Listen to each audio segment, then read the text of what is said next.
नमस्कार, ANN news के खास प्रोग्राम बेबाक बोल में आपका स्वागत है। मेरा नाम है विपिन बेबाक। देश में चुनावी सरगर्मी के बीच हरियाणा विधानसभा चुनाव के लिए बीजेपी ने बुधवार को 67 उम्मीदवारों की पहली लिस्ट जारी की है, जिसके बाद पार्टी में हड़कंप मच गया है। एक के बाद एक 5 नेताओं ने इस्तीफा दे दिया है। वहीं कुछ नेता टिकट न मिलने के बाद अपने समर्थकों के साथ बैठक कर रहे हैं और आगे की रणनीति बना रहे हैं। पूर्व कैबिनेट मंत्री कविता जैन ने रोते हुए कार्यकर्ताओं के साथ बात की। उन्होंने पार्टी को टिकट बदलने की चेतावनी भी दी है। इंद्री विधानसभा से बीजेपी ने राम कुमार कश्यप को मैदान में उतारा है, जिससे नाराज होकर हरियाणा बीजेपी ओबीसी मोर्चा के प्रदेश अध्यक्ष और पूर्व मंत्री कर्णदेव कंबोज ने इस्तीफा दे दिया है। उन्होंने पार्टी पर गद्दारों को तवज्जो देने का आरोप लगाया है। रतिया विधानसभा सीट से बीजेपी ने पूर्व सांसद सुनीता दुग्गल को टिकट दी है, जिस पर विधायक लक्ष्मण नापा से नाराजगी जताते हुए पार्टी से इस्तीफा दे दिया है और माना जा रहा है कि वे कांग्रेस ज्वाइन कर सकते हैं। हमारे साथ मेहमान जुड़े हैं। बीजेपी से एहसान खान साहब, कांग्रेस से नसीम खान और शिक्षक नेता कुलदीप मलिक जुड़े हैं। तो एहसान खान साहब, 67 उम्मीदवारों की लिस्ट जारी हुई है और बीजेपी में चिल्लम चिल्ली हो रही है। इस हिसाब से तो बहुत डगर मुश्किल है पनघट की, क्या कहेंगे? बहुत बहुत धन्यवाद। सबसे पहले तो मैं अपने शिक्षक भाई को शिक्षक दिवस की या गुरु दिवस की हार्दिक शुभकामनाएं, बधाई। शिक्षक मार्ग दिशा, शिक्षक राष्ट्रभक्ति, शिक्षक समाज भक्ति, शिक्षक परिवार भक्ति सिखाता है। मैं नमन करता हूँ सभी शिक्षकों को जो मेरे गुरुवर भी हैं और मेरे को दिशा दिखाने वाले भी हैं। तो मेरी तरफ से हार्दिक बधाई, शुभकामनाएं। विपिन जी, आपने कहा हड़कंप मचा हुआ है, या सत्य है? हड़कंप नहीं है, बड़ा परिवार है तो कहीं ना कहीं विधानसभा में एक सीट एक टिकट देनी होती है। कार्यकर्ता की संख्या, कार्यकर्ताओं का जो हमारे पास एक बेड़ा है बहुत बड़ा है। दुनिया में सबसे बड़ा संगठन है तो भाजपा है, 18 करोड़ संख्या हमारे पास है। तो कहीं ना कहीं उनकी आकांक्षा है वो पूरी नहीं हो पाती, एक ही को देंगे। बस तो ये कहना कि हड़कंप मचा हुआ है, या सत्य है? परिवार का मामला है, हम परिवार में बैठकर अपनी बात को सुलझा लेंगे। और जो हमारे कार्यकर्ता या हमारे विधायक, हमारे मंत्री कहने के रुष्ट हैं तो वो हमारे अपने हैं, मनाएंगे उनको। ये हमारी अपनी पार्टी का अंदर का विषय है। हाँ, अवश्य कहना चाहता हूँ कि ये जो अड़कल है, जो ये अफवाह है, वो ज्यादा तूल ना देकर हम राष्ट्र सेवा के लिए और मानव सेवा के लिए और हम उन गरीबों के लिए आए हैं। हम उन गरीबों के लिए आए हैं जिन्होंने 70 वर्ष तक त्राईमाम भोगा होगा, एक वक्त की रोटी के लिए परेशान होंगे। हम उनके लिए आए हैं। सरकार में रहे ना रहे, परंतु राष्ट्र में हम अवश्य रहेंगे, राष्ट्र सेवा करते रहेंगे। ठीक है नसीम खान साहब, परिवार का मामला है।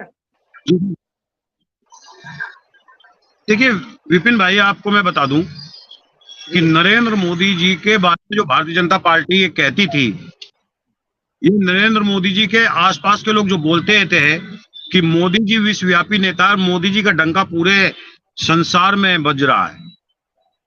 लेकिन भारतीय जनता पार्टी इस बात को देख ले और पूरा देश इस बात को देख रहा है कि मोदी जी की बात की कोई वैल्यू आज के समय की भारतीय जनता पार्टी में नहीं है।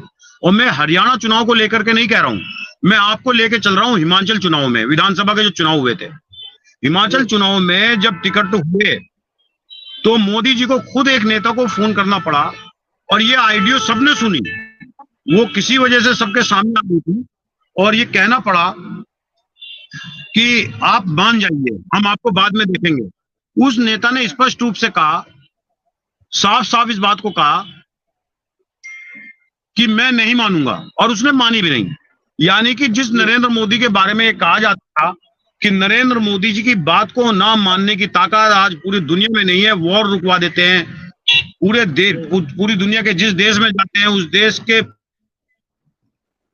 ठीक है एहसान खान साहब, पूरे राजनीतिक जितना भी आवामंडा पार्टी नेता ही मोदी की बात को नहीं करता है।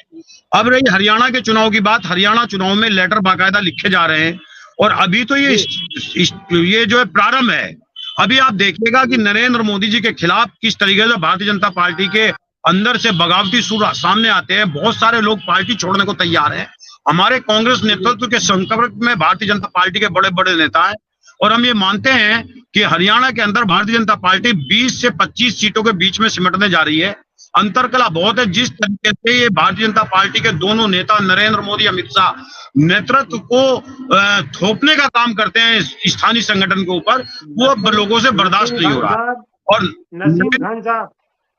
नसीम खान साहब, कांग्रेस भी अकेले अपने दम पर नहीं लड़ पा रही है, वो भी कहीं ना कहीं आम आदमी पार्टी का सहारा ढूंढ रही है।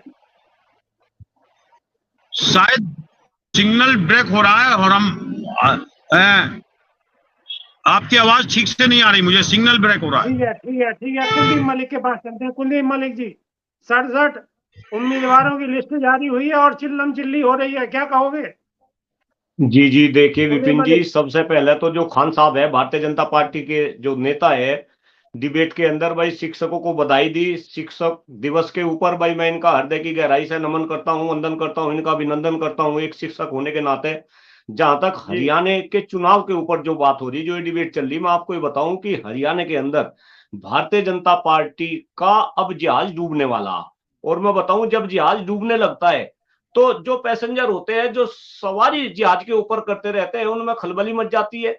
आज कहीं ना कहीं वही नजारा हरियाणा के अंदर है। और फिलहाल भारतीय जनता पार्टी के पक्ष में हरियाणा में चूंकि कोई माहौल बनता नजर नहीं आ रहा। और चौधरी साहब, मैं तो बिल्कुल जो है खुले रूप से इस बात को कह रहा कि नाराज केवल भारतीय जनता पार्टी से हरियाणा में इंसान नहीं, अगर आप गली गली के कुत्ते से जाके पूछो तो इनसे तो जो है जानवर और कुत्ते भी नाराज है। तो जिस तरीके की खलबलियां हरियाणा में मच रही, आप उम्मीदवार की लिस्ट डिक्लेयर करते हैं, इसके बाद वहां पे जो है आप जुत्तम पतरम होते हैं, तो कहीं ना कहीं जो कारनामे भारतीय जनता पार्टी के हैं, वो कारनामे अब लोगों को पता चल रहे। और लोगों को पता चल रहे, ये इनके नेताओं को भी पता चल गया कि आने वाले टाइम में बीजेपी का हरियाणा में क्या ह्रास होगा। अब यही कारण है कि इस तरीके से वहां पे जो है जुत्रम पतरम हो रहे सारे लोग। और जो भी घटनाक्रम हो रहा, वो घटनाक्रम कहीं ना कहीं भारतीय जनता पार्टी का ये समझो कि हरियाणा से जो है निशान मिटा देगा। आपको भारतीय जनता पार्टी हरियाणा में जी मलिक साहब, एक दूसरी तरफ बात ये भी है कि ठीक है, आपको बीजेपी पे सवाल उठा रहे हैं, लेकिन कांग्रेस भी अपने दम पर मजबूती के साथ वहां लड़ने को तैयार नहीं है। वो भी कहीं ना कहीं आम आदमी पार्टी की बैसाखी लेने की तैयारी कर रही है। नहीं, देखिए वो बिल्कुल, ये भी आपकी बात सही है। और जिस तरीके से अभी जो है लोकसभा के चुनाव हुए थे, और लोकसभा के चुनाव में भी कहीं ना कहीं आम आदमी पार्टी और कांग्रेस का गठबंधन आपको जो है अलग अलग राज्यों में देखने को मिला। तो हो सके दोनों पार्टी के जो शीर्ष नेतृत्व है, कुछ इस तरीके की जो है उनकी रणनीति हो कि अगर साथ मिलकर लड़ेंगे तो कहीं ज्यादा अच्छा परफॉर्म कर पाएंगे। लेकिन भारतीय जनता पार्टी के खिलाफ हरियाणा के लोग हैं। और अभी जो आदरणीय खान साहब सफाई दे रहे थे कि भाई हमारे परिवार का मामला मनमुटाव है, हम सुलझा लेंगे, मैं बिल्कुल सहमत हूं कि भाई आपके परिवार का मामला, मैं इस बात से भी सहमत हूं कि आप जो है आज विश्व की नंबर 1 पार्टी है। लेकिन जब अभी लोकसभा के चुनाव हुए और यूपी के अंदर इस तरीके की बात हुई, आप देखो पश्चिम उत्तर प्रदेश के लोग किस तरीके से, इन्हीं के लोग नाराज थे। आप, मेरा तो खुद का जो है, मुजफ्फरनगर से मैं आता हूं, मुजफ्फरनगर लोकसभा में किस तरीके से संगीत सोम जी की और जो है संजीव बालियान जी की जो है इस तरीके की बयानबाजी और ठाकुर समाज की नाराजगी, वहां पे भी कहीं ना कहीं भारतीय जनता पार्टी के लोग यही कह रहे थे कि भाई हमारा अंदरूनी मामला, पारिवारिक मामला हम सुलझा लेंगे। लेकिन वो सुलझा नहीं, और उसका जो असर हुआ वो परिणाम में देखने को मिला। ये सहारनपुर भी आ रहे, ये कैराना भी आ रहे, और ये मुजफ्फरनगर भी आ रहे, और मेरठ में हारते हारते जो है जीते। तो कहीं ना कहीं सच्चाई जो है एक्सेप्ट करनी चाहिए। अगर भारतीय जनता पार्टी में अंदर खाने विद्रोह है तो उसको एक्सेप्ट करने में दिक्कत क्या है? ठीक है। एहसान खान साहब से जवाब लिए लेते हैं। एहसान खान साहब क्या कहेंगे? अभी हमारे कांग्रेस के मित्र चले गए, वो कह रहे थे मोदी जी का डंका पूरी दुनिया में बज रहा है, ऐसा बताते हैं। सत्य है ये? हाँ, मोदी जी का डंका पूरी दुनिया में है। तो नेटवर्क कोई इशू था, नेटवर्क मेरी आवाज आ रही है? जुड़ सकते हैं थोड़ी देर में, कोई नहीं, ठीक है, आप चालू रखिए। हाँ, मैं बात करूं अपनी। दुबई में एक मंदिर बनता है, तो क्या ये ताकत नहीं है मोदी जी की? और खाड़ी देशों में हम नौसैनिक, हमारे फांसी की सजा दी गई थी, 9 सैनिकों को वापस लेकर आए, डंका नहीं है हमारे क्या देश का प्रधानमंत्री जी का। जब मोदी जी यूक्रेन जाते हैं तो क्या उनके स्वागत में कोई कमी आती है? इवन अमेरिका भी जाते हैं तो भी रेड कार्पेट बिछाकर उनके लिए स्वागत किया जाता है और अपनी बात को बड़ी दमदारी से, बेबाकी से कहते हैं। और कहीं ना कहीं दुनिया आज देख रही है कि नरेंद्र मोदी जी का जो नेतृत्व है, जो कि शांति का एक संदेश देता है, हिंदुस्तान की संस्कृति और संस्कार, क्या उसमें कोई धूमलता आई है? उसमें और निखार आया है।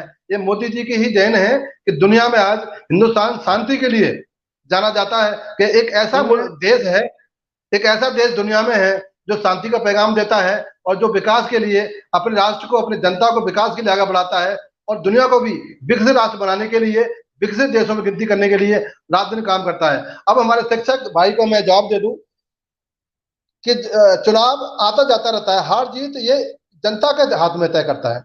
हमारा काम है राष्ट्र सेवा करना, हमारा काम है जनसेवा करना, हमारा काम है उन गरीबों तक पहुंचना जिन तक हमारी जो सरकार नहीं पहुंच पाई है, हम वहां तक पहुंचने का काम करेंगे। लेकिन विपक्षी गठबंधन झूठ का सहारा लेकर, झूठी लॉलीपॉप देकर या झूठे लुभावनी बातें कर कर वो जनता को गुमराह कर लेता है, जो बेचारा गरीब है और थोड़ा सा अनभिज्ञ है। तो कहीं ना कहीं उसकी वजह से और जो नुकसान हुआ है और वो भरपाई करेंगे।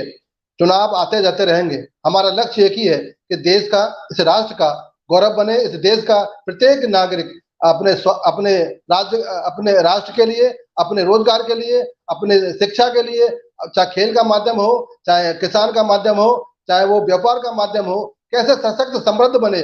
जो जिसके पास मकान नहीं है कैसे मकान मिले, वृद्धों को कैसे पेंशन पहुंचे, घर घर तक पहुंचे। जो लक्ष्य रखा है वो पूरा करना है। अभी शुरुआत है, आने वाले वर्षों में प्रत्येक नागरिक के पास में घर होगा, प्रत्येक नागरिक के पास में अपना रोजगार होगा, प्रत्येक शिक्षक के पास में अपना एक माध्यम होगा और प्रत्येक युवा के पास में व्यापार होगा और नौकरियां होंगी। ऐसे लक्ष्य रखा है हमारा। चुनाव आते जाते रहेंगे। इस देश का नागरिक, इस देश के नागरिक की, देश की जनता की, देश के परिवार की तरह करते रहेंगे। चंगा थी खान साहब के हिसाब से तो सब कुछ चंगा सी। फिर सवाल काहेगा है, क्या कहेंगे मलिक साहब? मैं जवाब दूंगा जरा खान साहब को, और मुझे पूरा विश्वास है कि खान साहब जो है मेरी बात से सहमत होंगे। एक तो खान साहब जो पूरे विश्व में आदरणीय प्रधानमंत्री नरेंद्र मोदी जी के डंके बजने की बात कर रहे हैं और इन्होंने कई सारे देशों का नाम ले दिया। मैं खान साहब को ये भी बता दूं कि आदरणीय प्रधानमंत्री नरेंद्र मोदी जी, खान साहब एक देश में गए थे, नाम नहीं खोल रहा, अदरवाइज आपको ज्यादा चुभेगी बात। एक देश में गए थे, जहाज में बैठे रहे ऊपर, क्योंकि वहां के प्रधानमंत्री या कोई मंत्री उन्हें रिसीव करने के लिए नहीं आ रहे थे और मोदी जी ने कंडीशन रखी कि भाई मुझे रिसीव करने के लिए या तो यहाँ के प्रधानमंत्री आवे या कोई मंत्री आवे, लेकिन कोई रिसीव करने के लिए नहीं आया। जहाज ऊपर ही घूमता रहा। इनको पता होगा कितने मिनट तक वो जहाज ऊपर घूमता रहा और मोदी जी को फिर मोदी जी की कंडीशन मानी नहीं गई। ना वहां का प्रधानमंत्री आया, ना वहां के मंत्री आए और मोदी जी को ऐसे ही नीचे उतरना पड़ा जहाज से। तो ये तो हमारा डंका बज रहा। रही खान साहब, आप गरीबों की बात कर रहे, आप राष्ट्रभक्ति की बात कर रहे, आप किसानों की बात कर रहे, आप युवाओं की बात कर रहे। आपकी जानकारी के लिए बता दूं कि गरीबों के लिए आपने क्या किया। अरे 5 किलो अनाज दे के और उन्हें 1 लीटर तेल दे के आप गरीब जनता को जो है बहकाना चाह रहे। अगर आपको कुछ गरीबों को देना था, जरा ध्यान से सुन ले, आपकी बात आपको ही बता रहा। जानते होंगे स्वर्गीय प्रधानमंत्री अटल बिहारी वाजपेयी जी को तो जानते होंगे, अभी भूलने नहीं होंगे। उन्होंने एक बात कही थी कि अगर देश की जनता को कुछ देना और खास तौर से अगर गरीबों को कुछ देना मुफ्त में, तो केवल 3 चीज दे दो, शिक्षा दे दो, स्वास्थ्य दे दो, न्याय दे दो। इसके अलावा कुछ देने की जरूरत नहीं। लेकिन आपने शिक्षा भी महंगी कर दी, न्याय भी महंगा कर दिया और स्वास्थ्य भी महंगा कर दिया। और आप खान साहब यहाँ गरीबों की जी ठीक है मलिक साहब, कांग्रेस से हमारे साथ पहले जुड़े थे नसीम खान, नेटवर्क में इशू की वजह से वो हट गए। अब हमारे साथ कांग्रेस के अरुणेश यादव जुड़े हैं हमारे साथ। तो अरुणेश जी स्वागत है। 67 उम्मीदवारों की लिस्ट बीजेपी ने, अरुणेश जी सुन पा रहे हैं आप? अरुणेश जी, अरुणेश जी, ठीक है, आवाज नहीं जा पा रही है हमारी। एहसान खान साहब क्या कहेंगे? मलिक साहब की बात से कितना इत्तेफाक रखते हैं आप? नहीं, मलिक साहब का कहना वो अपना उनका विचार हो सकता है, परंतु हमारा जो कर्तव्य है हम उस पर अड़े हैं। कोरोना काल महामारी से जो जूझ रहा था दुनिया, 2 वर्ष कैसे निकालकर उन गरीबों को अनाज दिया है जो जिनके पास रोजगार नहीं था। 2 वर्ष देश का जनमानस जो रात दिन मजदूरी करता था, घर बैठकर उसे कैसे पेट पालना हो, क्या उसकी मदद करना क्या गुनाह है? ये इन कांग्रेसियों को निगाह में और विपक्ष से जो गठबंधन के लोग हैं, इनको यही तो मुसीबत है कि मोदी जी ने कैसे देश को संभाल लिया।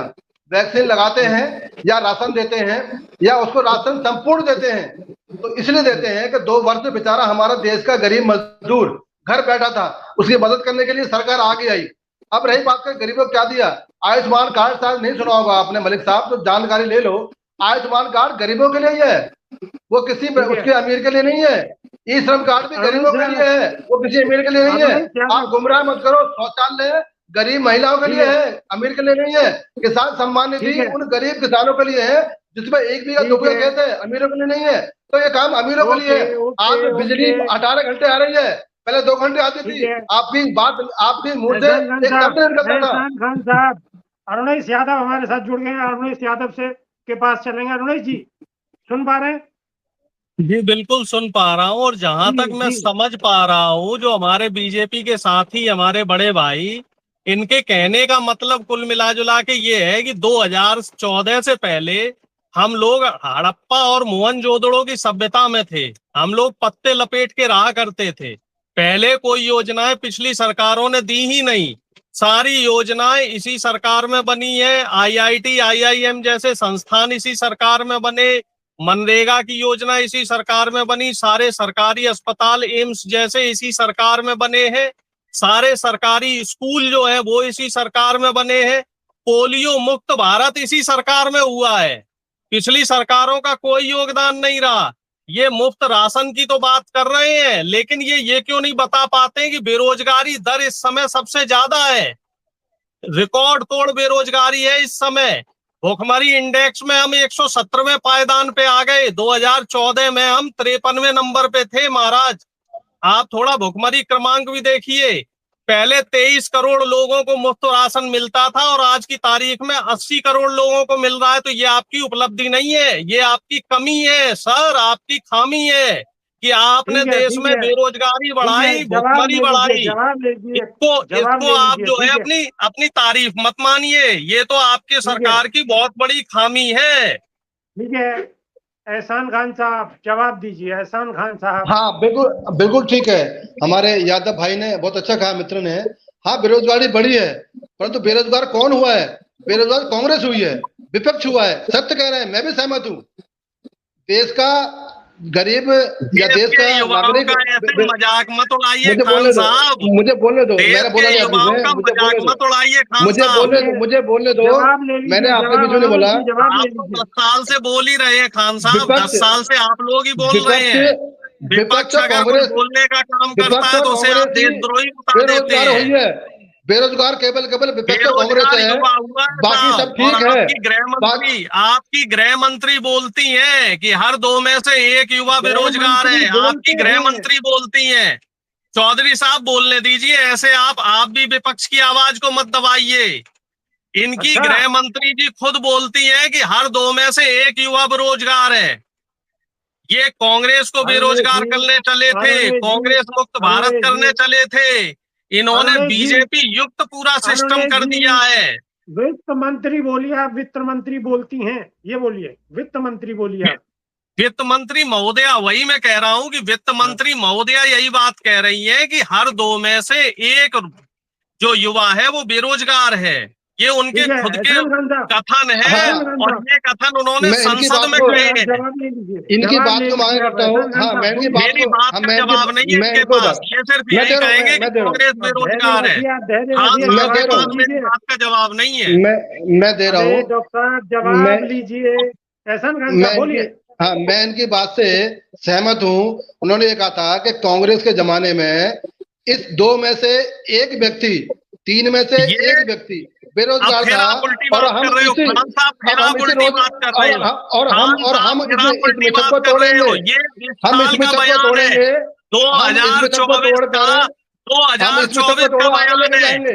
ये मोदी सरकार के 2024 का बयान है, निर्मला सीतारमन जी का ये बयान है। सर कुछ टीवी देखा करो, मैंने कब मना किया है? ये क्या कांग्रेस ये के जमाने में ये हालत थी। बेरोजगारी आज चरम पे हमारे है। देश का किसान आपने भी सशक्त सरकारी बना है, आंकड़े पढ़े आज हैं, हमारा युवा भी बेरोजगारी आगे आ दर रहा क्या है, है इस उद्योग समय, में आगे आ रहा है, भुखमरी दर और क्या हमारी है इस महिला समय, बहनें भी आगे आ रही हैं। क्या ये क्या है, है इस आप समय, डॉक्टर मकली, आपको जानकारी है? आपकी गलती से आप ये एक सब एक के करके सब बोलिएगा आपको प्लीज। जानकारी है खान साहब कि इस समय भुखमरी दर क्या हो डॉक्टर गई है, रमेश यादव, बेरोजगारी दर क्या हो डॉक्टर गई है? रमेश यादव, भुखमरी डॉक्टर दर रमेश यादव, हिंदुस्तान में आप बता शांति दें, रखिए, आप शांति बता दें, रखिए, ऐसे दर्शक हम नहीं आप समझ बता बता तो दें। रहे हैं 117वें आपके पास आंकड़े पायदान नहीं पे है, है, आपके पास आंकड़े 117वें नहीं है। पायदान पे हिंदुस्तान आंकड़े में आपके भूख पास से नहीं एक है। भी व्यक्ति नहीं मरा। खान साहब आंकड़े हिंदुस्तान के आपके अंदर पास नहीं है। एक भी व्यक्ति भूख से नहीं मरा। डॉक्टर आपने तो कुलदीप काला मलिक, चश्मा डॉक्टर लगा कुलदीप रखा है, मलिक, आपको तो सब हरा हरा डॉक्टर दिख रहा है। कुलदीप मलिक, देखिए देखिए देखिए श्रीमान जी जरा शांत हो जाओ। इतने गंभीर इशू पे ये डिबेट चली गई, यहाँ बेरोजगारी की बात हो रही है और किसान की बात हो रही है, और खासतौर से मैं भारतीय जनता पार्टी के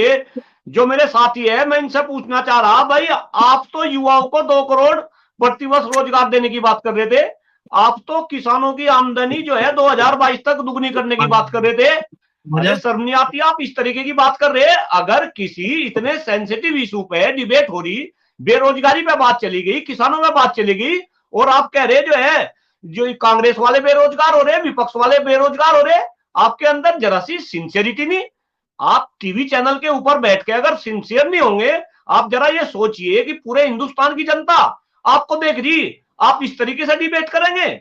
आप जो है, और मैं आपको एक बात और बता दूं जरा खान साहब, अब ये ना सोचना कि मैं भी डॉक्टर साहब के सुर से सुर मिलाने लगा। आप ही के गृह मंत्री थे अमित शाह जी, इस देश को कांग्रेस मुक्त करने की बात कर रहे थे, लेकिन अब धीरे धीरे देखना, अगर आपके यही कारनामे रहे और अगर आपकी कथनी करनी में कोई अंतर ना रहा, तो ये हिंदुस्तान के 143 करोड़ लोग आने वाले टाइम में इस देश को जो है भाजपा मुक्त कर देंगे। जरा अपनी कथनी और करनी में जो अंतर है इसे कम कर दो। जिस काम के लिए आपको लाया गया था, अरे आप बेरोजगारी पे मजाक ले रहे, आप किसानों की मजाक ले रहे हैं, शर्म नहीं आती आपको? और मैं तो कह रहा कि इस देश में अगर कांग्रेस ने कुछ गलत काम किए तो हिंदुस्तान की जनता ने उसे सजा दी क्यों भाई? फिर आपको तो अच्छे काम करने थे, आपको तो काला धन 30 दिनों में वापस लेकर आना था, 2 करोड़ युवाओं को प्रतिवर्ष रोजगार देने थे। जवाब ले लीजिए, जवाब ले लीजिए मलिक साहब। ठीक है मलिक साहब जवाब लीजिए। एहसान खान साहब बोलिए। शर्म तो विपक्ष को आएगी, हमें शर्म नहीं आएगी, क्योंकि हमने किसानों को सम्मानिधि दी है। आज से पहले कांग्रेस ने क्या कोई किसानों को सम्मानिधि दी थी? क्या उनके आय के लिए कुछ काम? बिजली जो 2 घंटे आती थी, आज 12 घंटे 18 घंटे बिजली आ रही है। क्या कांग्रेस के विपक्षी लोगों के पास में क्या दर्द नहीं था किसानों का? क्या किसानों की आय दुगनी क्यों होगी? जब उसको पानी मिलेगा, जब उसको बिजली मिलेगी, जब उसका खेत नहीं सूखेगा, तो आय क्या होगी? डबल होगी, डबल होगी। कम से कम इस बात को लेकर क्यों आपके पेट में दर्द हो जाता है कि किसानों को बिजली मिल रही है, किसानों को सड़क मिल रही है, किसानों को यूरिया मिल रहा है, सम्मानिधि मिल रही है, तो दर्द इसीलिए है क्यों हो जाता है? बोलिए, जवाब दीजिए, बेईमानी चाहते हैं, जवाब दीजिए। ये चाहते हैं, मुक्त करना चाहते हैं पेट में दर्द क्यों हो जाता है? जवाब दीजिए। किसानों का ट्रांसफर, किसानों सुनो, जब ट्रांसफर फूकता था किसानों का, मैं किसान का बेटा हूँ, 8 दिन 4 दिन 5 दिन लगते थे, आज 2 घंटे के अंदर किसान का ट्रांसफार्मर उसके खेत में आ जाता है। शर्म लिहाज की तो हमें नहीं आनी चाहिए, शर्म तो विपक्ष को आनी चाहिए। 2014 के में आजाद हुआ, जिस पार्टी के सांसद को ये नहीं मालूम कि देश कब आजाद हुआ, जिस पार्टी के सांसद को ये नहीं मालूम कि देश का पहला प्रधानमंत्री कौन है, सांसद की बात कर रहे हैं आप? किस सांसद की बात कर रहे हैं? कुल अरुणेश यादव किस सांसद की बात कर रहे हैं? कंगना रनावत जी बिल्कुल आजकल हॉट फेवरेट चल रही है, और हाँ, इसके लिए ठीक कर रही है, वो बिल्कुल ठीक कर रही है। मैं सहमत हूँ। एक जिहादी, कांग्रेस के जिहादी मानसिकता से हम आजाद हुए, कांग्रेस से गुलामी से हम आजाद हुए 14 में, कांग्रेस की जिहादी मानसिकता से हम आजाद हुए। वो ठीक कहा उन्होंने, कांग्रेस की जिहादी मानसिकता से देश आजाद हुआ, कांग्रेसी जिहादी मानसिकता से देश आजाद हुआ, गुलामी से आजाद हुआ। एक समाज के लिए वो वोट बैंक बनाकर मलाई बांटते थे, उससे आजाद हुए। अब सबका साथ सबका विकास चल पड़ा है, हम उस विचारधारा से आजाद हुए जो विचारधारा कांग्रेस की थी। कुलदीप मलिक जी जी जी देखिए चौधरी साहब, सबसे पहले तो मैं खान नहीं सबसे पहले तो मैं खान साहब से ये कहूंगा, थोड़ा शांत हो जा, बीपी बढ़ जाएगा डिबेट में, जो है इतना अशांत मत हो। और मैं एक बात और बता दूं, खान साहब आप कह रहे हैं ना कि भाई हम किसान परिवार से है, मैं भी बता दूं जरा, मुजफ्फरनगर से हूं और हम भी किसान फैमिली से, और हम तारी चाल को समझ गए। अरे आपने तो किसानों को देशद्रोही, पाकिस्तानी, खालिस्तानी, पता नहीं क्या क्या बता दिया। और जरा एक बात और सुन ले, आपको झुका दिया हमने।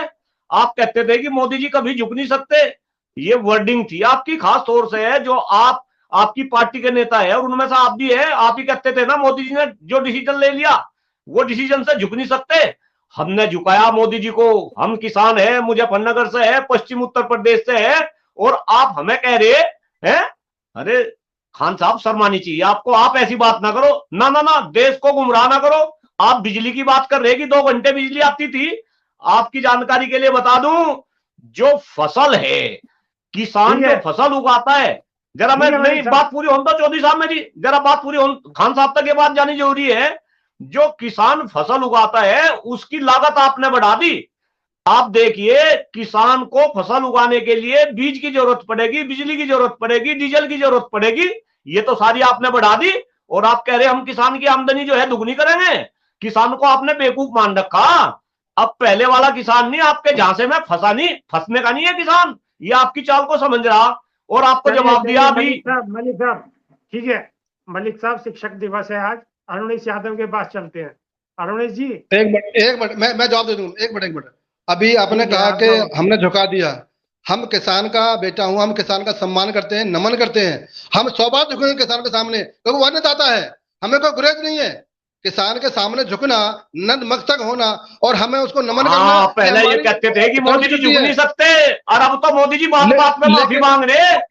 ना ना ना, पहले की बात करो। आप ये कहते थे मोदी जी झुक नहीं सकते, हमने झुकाया। मुझे पहले की बात करो, किसान के सामने, हम किसान के सामने। ना ना, पहले की बात करो। आप ये कहते थे कि मोदी जी झुक नहीं सकते। हम जो कथाकथित नेता हैं, जो देश को बगाना चाहते हैं, किसानों को बरगलाए, उन सामने झुकेंगे। जो किसान, जो हमारे देश का किसान है, जो अन्नदाता है, हम उसको सलाम करते हैं, वो हम अन्न देता है, हम नमन करते हैं। हम जो किसान नेता है, जो बरगलाते हैं देश को, जो भड़काते हैं, जो नारा लगाते हैं मोदी मर जा, मोदी मर जा, जो लाल किले पे तिरंगे की जगह एक झंडा फहराते हैं, हम उनका विरोध करेंगे और करते रहेंगे।